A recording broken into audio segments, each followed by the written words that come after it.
تحول حفل أقامته شركة كاتربيلر الأمريكية على مطعم عائم تابع للنادي اللبناني على نهر دجلة وسط بغداد إلى كارثة بعد غرق العبارة التي كانت تحمل على متنها 150 شخصا بعضهم من جنسيات عربية. كانت هناك دعوة عشاء مساء يوم الخميس الساعة 9:15، ونتيجة تجمع هذول الأشخاص اللي موجودين داخل العبارة وفي أحد جوانبها من الجانب الأيمن، ونتيجة ارتفاع مناسيب المياه أدى إلى جنوع هذه العبارة، وبالتالي دخول المي وبداية انغمارها، وبشكل سريع بدأت تنغمر بالمي.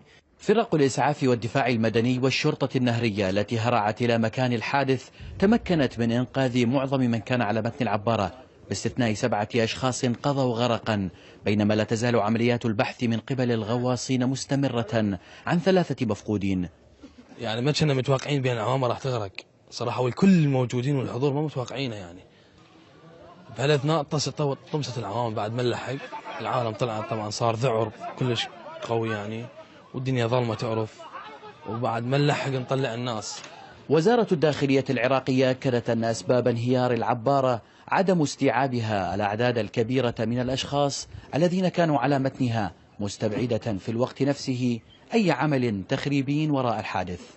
أسر الضحايا طالبوا بمحاسبة إدارة النادي اللبناني وحملوها مسؤولية غرق العبارة الذي أودى بحياة 7 أشخاص وإصابة العشرات في حادث هو الأول من نوعه في بغداد منذ انتشار المطاعم العائمة الجديدة في نهر دجلة خلال الأعوام ال3 الماضية.